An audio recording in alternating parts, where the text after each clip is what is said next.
je vous invite chez moi et du coup, on va parler forcément de sexualité et d'exploration, de découverte et de plein de trucs auxquels je pense que vous ne vous attendez pas. Sex Pense, un podcast qui te propose des interviews de personnes qui ont une sexualité alternative.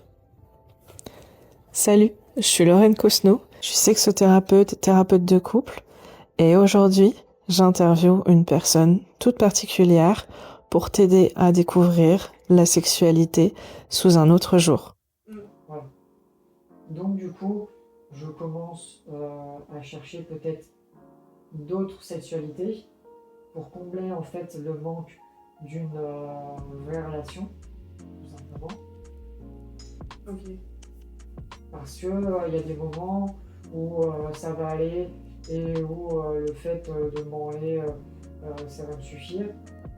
Et il y a des moments où je vais me dire ben mince, je suis seul, j'ai l'âge où je devrais pas être seul, ou ça me manque, etc. Ok, donc du coup, c'est quoi une autre sexualité? Tu arrives sur des plans cul d'un soir ou tu t'enfonces dans la consommation de masturbateurs de plus en plus élaborés? Alors, Peut-être les deux. je dirais que il va y avoir deux choses. En fait, je dirais que j'ai toujours été et je suis très ouvert. C'est-à-dire que je peux très bien être en couple et avoir une relation très classique. Et à côté de ça, aller dans un sex shop et, comme je vous ai dit avant, prendre un bus en silicone. Ce que beaucoup de gens ne font pas. Voilà. Donc, voilà. À certaines périodes, je cherche du coup, je vais pas dire une autre sexualité, je vais dire une sexualité. Ok. Ou une relation. Ok. Donc du coup, typiquement, je savais que ça existait. Du coup, un jour, j'ai noté Esplante dans ma ville, typiquement. Je prends rendez-vous, je sais plus, par SMS ou en discutant sur le site.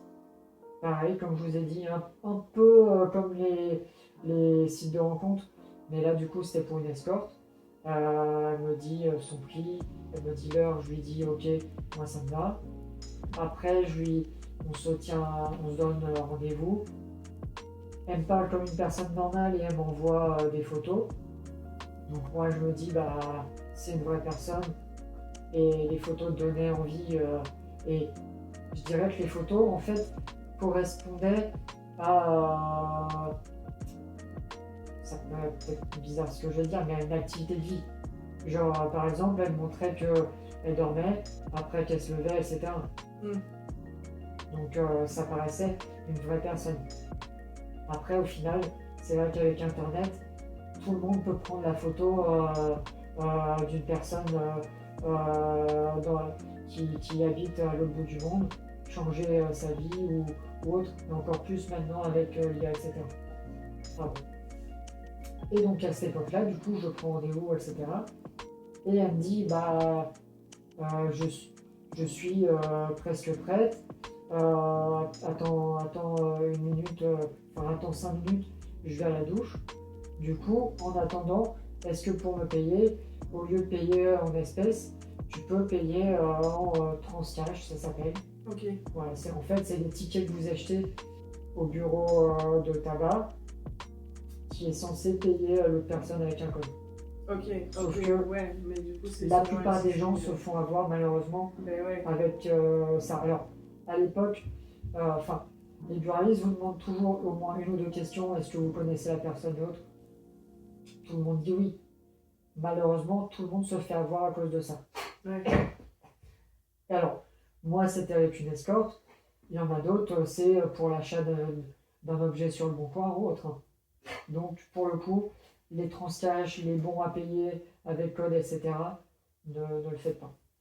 Ah bah clairement, oui.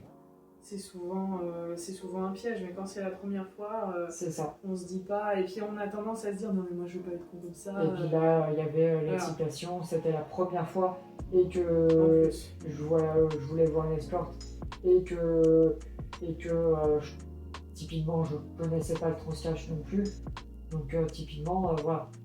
Et du coup, après, elle me dit, ah bah, envoie-moi le code, et après, j'ai pu le tout simplement.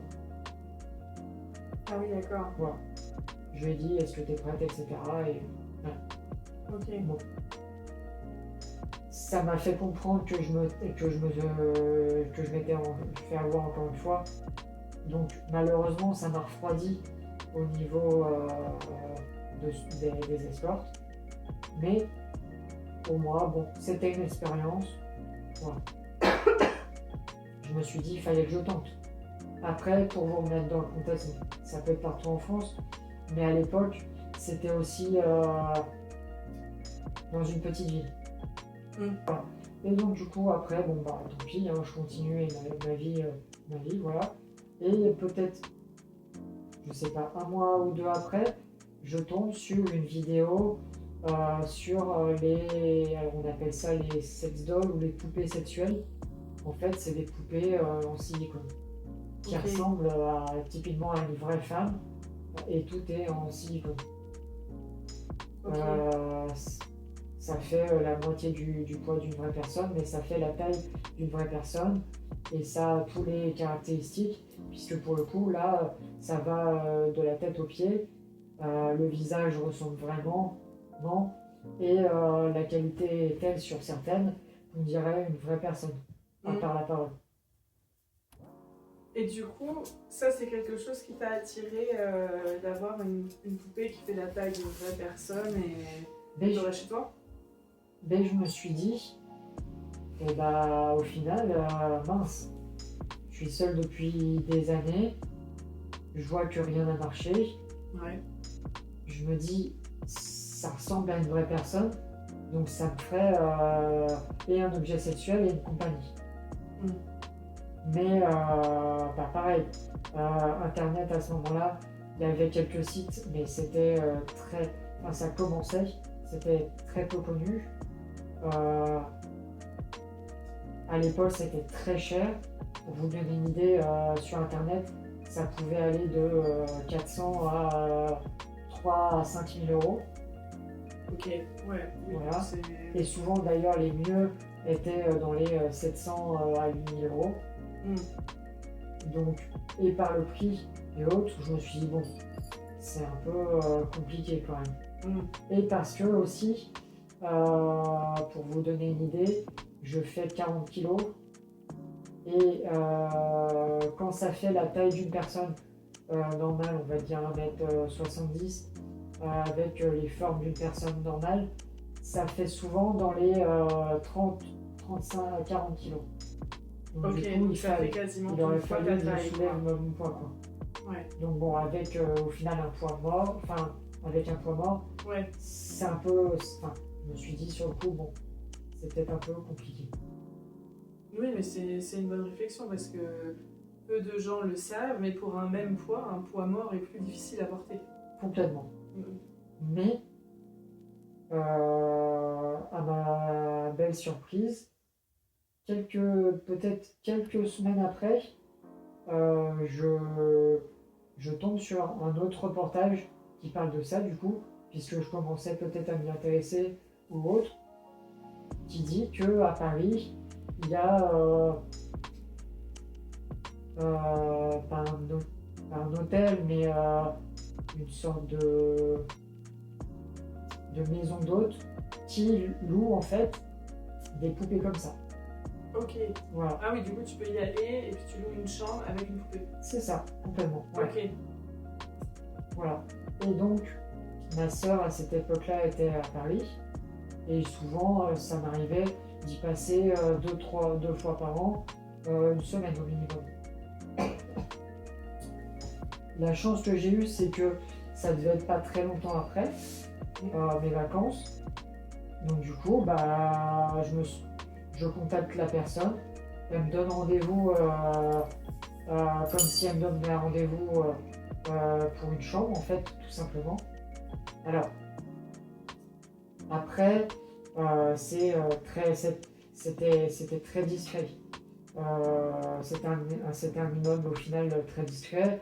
Quand vous y rentiez, c'était pareil, c'était un couloir, ça vous présentait la chose, et après vous rentriez dans une chambre pour voir la poupée, et vous y passiez, je sais plus, une demi-heure, une heure ou trois, ou la demi-après-midi peut-être. Voilà. Ok. Mais du coup, ça m'a fait découvrir, pareil, du coup, une autre sexualité avec le corps d'une femme. Voilà. Ah oui, du coup, t'as essayé la poupée. Oui. Ok. Oui. Et du coup, c'est le loueur qui entretient la poupée. Oui. Ok. Ok. Mais du coup, ça m'a conforté au final dans mon idée que c'était une bonne solution. Parce que quand ça s'est passé, c'était agréable. Et à l'époque, je me suis même demandé en sortant du rendez-vous si j'allais pas en acheter une. J'ai demandé au propriétaire si il vendait ses poupées. Ah oui, en acheter une in situ, quoi, sur le moment, au lieu là, si t'as pas une poupée en rap, je te la prends direct, quoi. Complètement.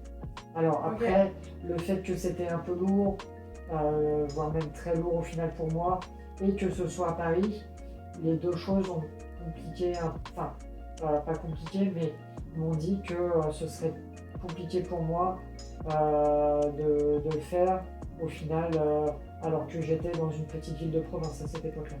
Oui, parce que du coup, il aurait fallu que tu reprennes le train ou l'avion potentiellement avec. Complètement, ou que je l'envoie par la poste, mais les par la poste, même pas. Ouais. Ça fait passer colis là, enfin. Ouais. Donc voilà. Ouais. T'imagines en colis perdu, les gens là qui récupèrent les colis perdus. Bah oui, maintenant, oui, ça va plus. Qui tombent sur les poupées. J'ai quand même eu une journée de réflexion. Ok. Alors du coup, donc la trimballer dans le train et tout, pas pratique. Non. Mais comme t'avais l'air hyper motivé, t'as fait quoi? Alors après, c'était quand même un budget. Oui, parce qu'on parle de 1000 euros. Quoi. Surtout à l'époque, c'était beaucoup moins banalisé que peut-être maintenant. À l'époque, ça démarrait vraiment surtout en France. On en trouvait très peu, même sur des sites pour ça. C'était très cher. De mémoire, il y avait une entreprise en France qui le faisait. Voilà. Oui, alors qu'aujourd'hui, il y a même un japonais qui en a épousé plusieurs. Ouais. Mais ça fait 5-7 ans. Oui. Donc du coup, c'est plus ça au final qui m'a freiné.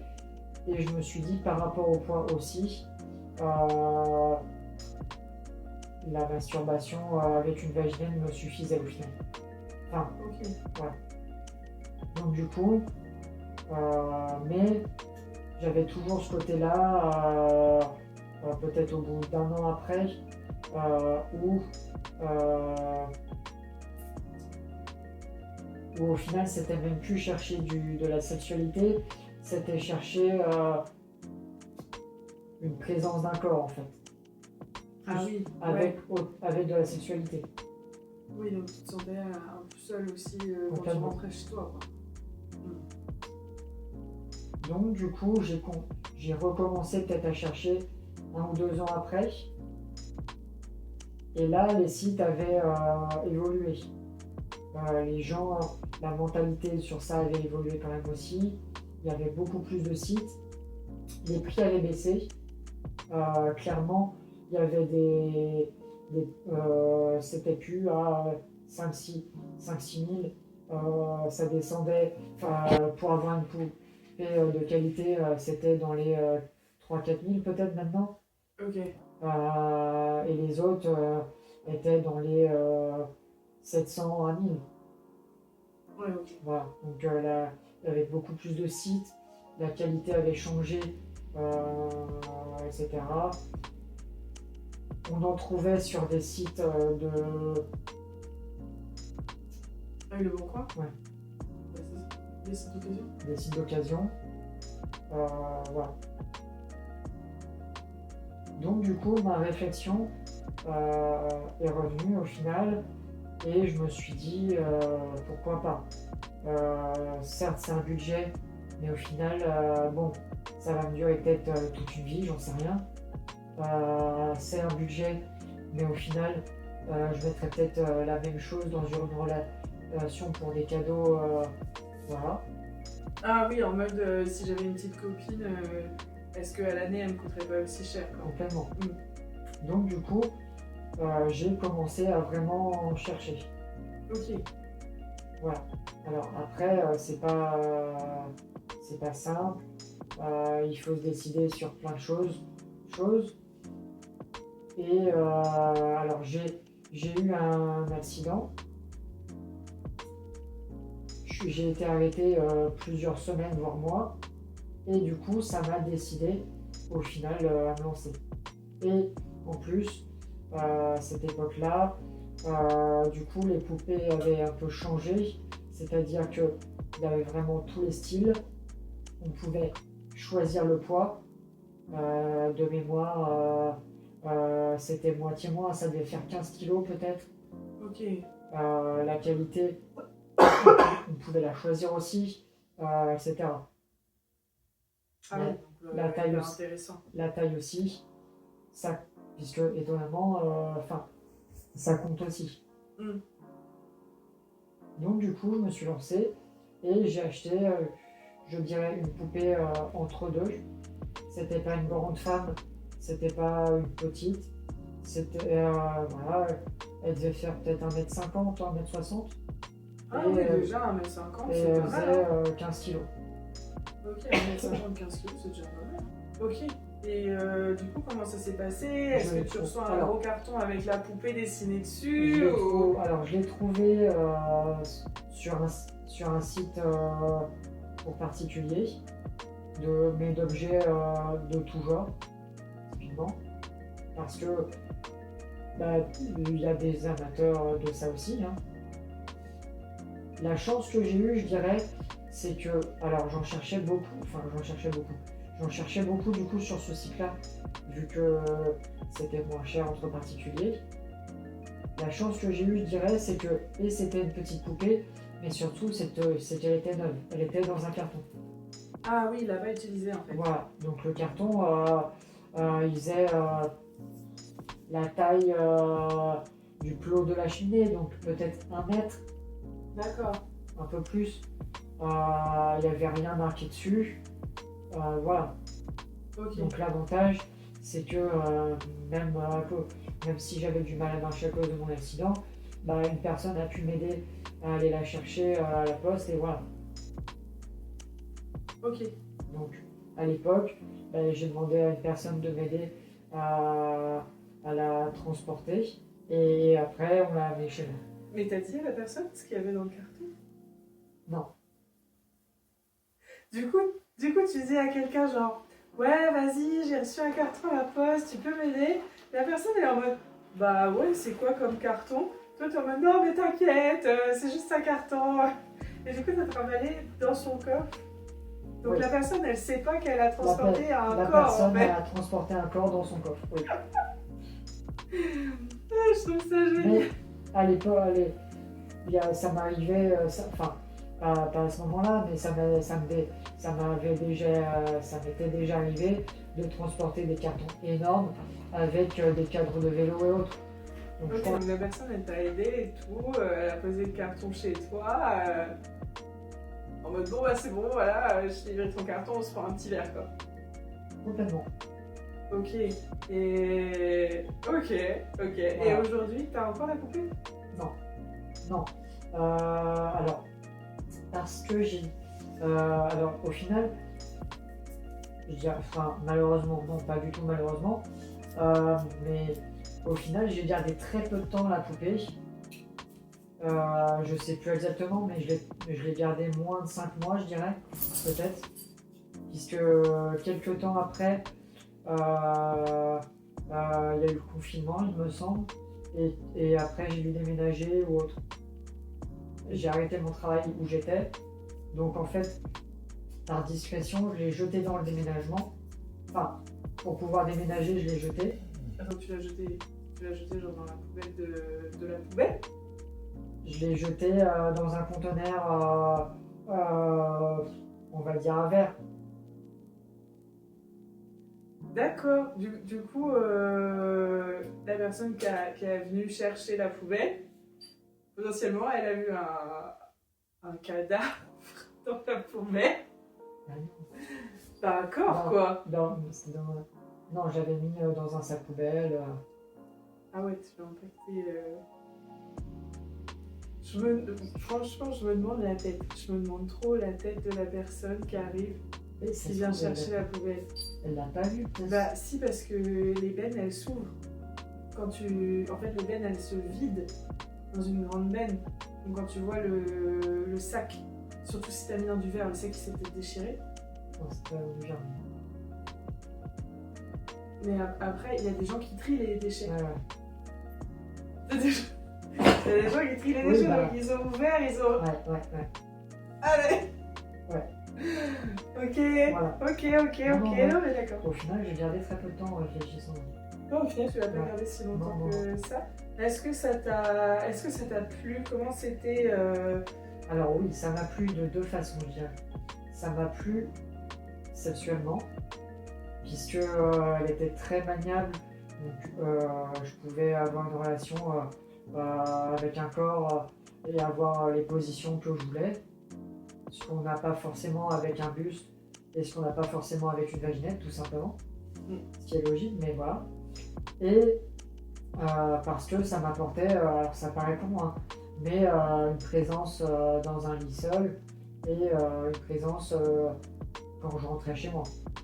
Oui, parce que du coup, si tu veux la prendre en levrette, tu peux lui plier les genoux et la mettre à quatre pattes. Complètement. Et si tu veux dormir dans son petit creux de bras et poser la tête juste là, Je tu peux as aussi. juste à lever son Ouais. bras Voilà, et à poser la tête. complètement.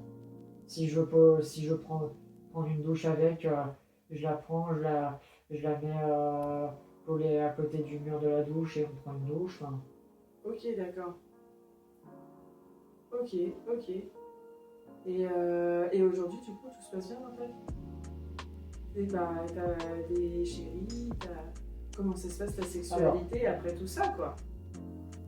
alors, pour vous remettre dans le contexte, ça c'était il y a quelques années. Je devais avoir 25-26 ans. Aujourd'hui, j'en ai 30. Après la poupée, en fait, j'avais tout jeté, les vaginettes, là, parce que je déménageais. Donc, Ah ouais, d'accord, t'as rien emporté avec toi. je voulais pas que... Il y a des moments où, quand je me déplace, voilà, j'ai peut-être une vaginette. Mais là, typiquement, je déménageais à l'autre bout de la France. Donc, pour les personnes qui m'aident dans le déménagement ou autre, je voulais pas qu'elles voient ça, qu'elles trouvent ça. Ok, alors que moi j'avais carrément un carton avec écrit en gros sextoy que mes copains ils ont fait ah oui bah on voit c'est qui déménage hein. Bah oui. Donc voilà. Donc Ok. typiquement voilà, j'ai peut-être gardé la poupée 5 mois et en fait après je commençais typiquement une nouvelle vie. J'avais un nouveau travail à l'autre bout de la France, j'avais un nouveau logement et je déménageais. Donc du coup, j'ai arrêté. Je pense que peut-être dans le premier, quand j'ai déménagé, j'ai peut-être, j'ai repris une masturbation classique pendant les premières semaines voire mois. Et je me dis, peut-être que oui, une nouvelle vie commence, et peut-être qu'avec ça, ça changera. Et alors, vous allez voir par la suite, effectivement, ma vie a changé, mais peut-être que du coup, nouveau travail, nouvelle région, je commence à devenir vraiment adulte. Là, j'ai 26-27 ans. Donc là, vraiment, voilà, j'ai évolué. Certes, j'ai eu des objets sexuels, mais j'ai toujours respecté les femmes et j'ai toujours cet esprit à quand même draguer, etc. Et donc je me dis, bah on sait jamais. Alors, par mon travail, je travaille beaucoup, donc je sortais très peu au final. Ça s'est pas présenté typiquement. Et par contre, j'ai toujours eu ce côté curieux. Donc je me dis, au bout de 6 mois, j'ai pas eu de collègue femme à draguer. Je suis sorti, mais pareil, j'ai pas non plus dragué. Ça me dit plus rien d'essayer encore les sites de rencontres. Donc pourquoi pas retrouver une sexualité, à réessayer au moins une fois de rencontrer une escorte. Malgré la première arnaque. Malgré la première arnaque. Ok. Parce que je me dis, nouvelle région, ville beaucoup plus grande, donc peut-être plus de possibilités à moins se faire arnaquer. Ok. Et au final, c'est un petit peu vrai. Ok. Donc, je vais pour regarder. Alors, au final, ça pourrait être très compliqué, hein, mais je vais vous dire, c'est très facile, malheureusement. Voilà. Aujourd'hui, maintenant, il y en a qui travaillent seuls, il y en a avec des proxénètes. Méfiez-vous, puisque maintenant, les proxénètes se font arrêter. Oui, bah oui, tant mieux. c'est illégal. Voilà. C'est illégal et d'être proxénète et d'être client. Par contre, elles et eux, les TDS, ont un métier reconnu par l'État, légiféré, elles payent leurs impôts, etc. Mais les clients n'ont pas le droit normalement de faire appel à leurs services. Donc elles ont le droit d'avoir des clients. Donc c'est une zone grise pour mettre tout le monde d'accord, entre guillemets. Voilà. Donc, du coup, typiquement, vous tapez, c'est pas con, vous tapez escorte de votre ville, vous tombez sur 2-3 sites. Typiquement, les trois premiers sont bien, les autres, faut pas leur faire confiance. Le premier, souvent, vous avez beaucoup de profils. Il y en a où ça va être la vraie personne, il y en a où la photo va être un peu modifiée peut-être, et il y en a où ce sera des faux profils. Il y a des sites plus haut de gamme où là, typiquement, c'est la vraie personne. Ça peut être carrément une mannequin. Après, malheureusement, avec l'IA et autres, maintenant, ça peut changer. Ça peut être une fausse personne aussi. Voilà. Mais voilà, je me lance là-dedans. J'envoie un SMS. Elle me donne son adresse. On se rencontre. Alors, pour vous dire, j'ai vu très peu de femmes dans ma vie au final, hein, comme vous avez pu voir dans mon parcours. Et typiquement, c'était pas le style de femme dont j'aurais pu être proche dans la vraie vie. Ok, c'était même physiquement quoi. même physiquement. Ok. C'était une latine peut-être un peu mexicaine, avec un peu de forme. Mais au final, c'est la première personne qui m'a vraiment dépucelé et donné une sexualité. C'est-à-dire, parce que du coup, t'avais déjà... Oui, mais t'avais eu les pannes. C'est ça. T'avais eu les pannes. Là, Ouais. t'as pas eu de panne. Là, j'ai pas eu de panne. C'est-à-dire qu'elle a ouvert la porte, elle était en tenue sexy, et bizarrement, ça m'a tout de suite excité. J'ai pas eu de panne, et au final, ça m'a redonné confiance en moi, et c'était un vrai échange. C'est-à-dire que on a fait l'amour, tout simplement. Ok. Voilà. Mais parce qu'elle m'a mis en confiance. Elle a pris le temps. Elle a pris le temps Ouais. avec toi, elle a été douce. Et... Voilà. Ok. Et là-bas, et il y avait pas, c'est comme s'il n'y avait pas eu la barrière de la langue. Hmm. Donc après, ça m'a en fait complètement changé la vie, puisque de ce jour-là, je me suis dit, ben mince, je suis un homme en fait. Je peux vraiment être avec une femme, avoir une sexualité normale, et oui, voir des femmes. Ok, c'est hyper puissant ce que tu dis sur le fait que du coup tu t'es senti être un homme. C'est-à-dire que jusqu'à tes 27 ans à peu près, parce que tu avais eu des pannes et puis qu'au final ta sexualité elle était plus au travers de jouets, pas vraiment avec des femmes et pas vraiment dans une relation, etc. Donc du coup tu t'es vraiment sentir devenir la personne que tu t'es toujours senti, mais validée quoi. Complètement, puisque en fait c'est à ce moment-là où j'ai été réellement dépucelé. Ok. Puisque ce qui s'était passé à mes 18 ans avec mon ami, c'était comme si c'était un semi-dépucelage, Ok, je vois, oui. malheureusement. Oui, pour toi, même si c'était de la sexualité, comme s'il n'y avait pas comme il n'y avait pas eu pénétration, il n'y avait pas eu dépucelage. Complètement, ouais, complètement, ouais. Et donc après ça, ça a complètement changé ma vie.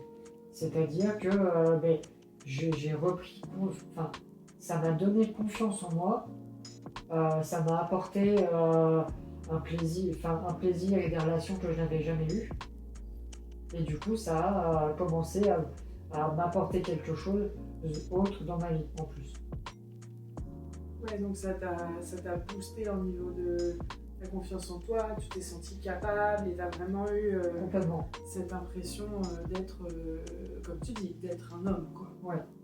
Et du coup, quand j'avais un coup de mou dans ma vie personnelle ou au travail, ou un souci, bah hop, j'allais voir une femme et ça me boostait pour 1 heure ou plusieurs jours.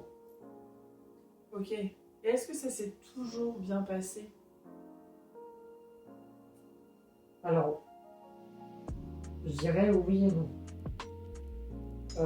Il y a des fois où clairement c'était pas la personne des photos. Et dans ces cas-là, alors beaucoup disent quand un homme voit une femme nue en ouvrant une porte, peu importe, il rentrera. Malheureusement, oui, c'est vrai. C'est-à-dire que j'ai vu des femmes dont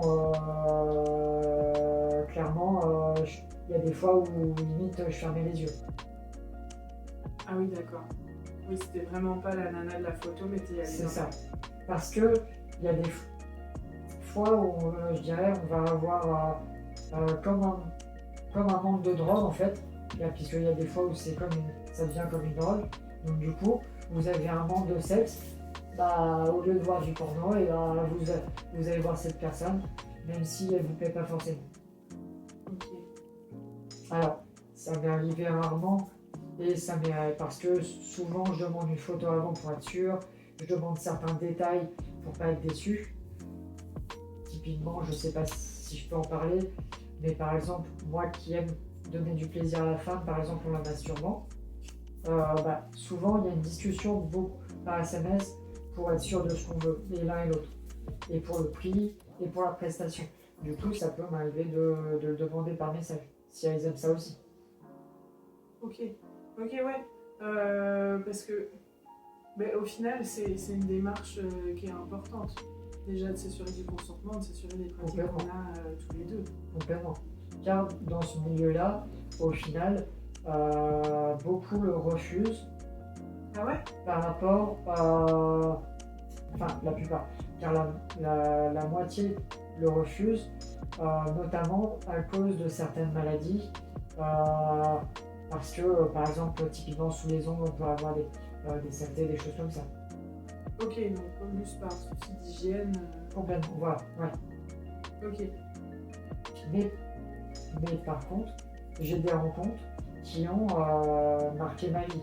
C'est-à-dire qu'il y a des rencontres que j'ai faites qui ont duré plusieurs semaines ou plusieurs mois et avec qui j'étais pas exclusif, mais que je ne voyais qu'elle et du coup j'avais l'impression d'être en couple. Ah oui, d'accord. Ok. Oui, donc du coup, tu as nourri des relations au travers de ces jeunes femmes au final. Complètement. À l'inverse, ça m'arrivait d'en voir une dizaine par semaine. Et du coup, au travers de tous ces échanges, aujourd'hui, tu te sens épanoui dans ta vie sexuelle? Oui, énormément. Et est-ce qu'il y a des choses que tu aimerais concrétiser en particulier encore aujourd'hui? Des envies, des fantasmes?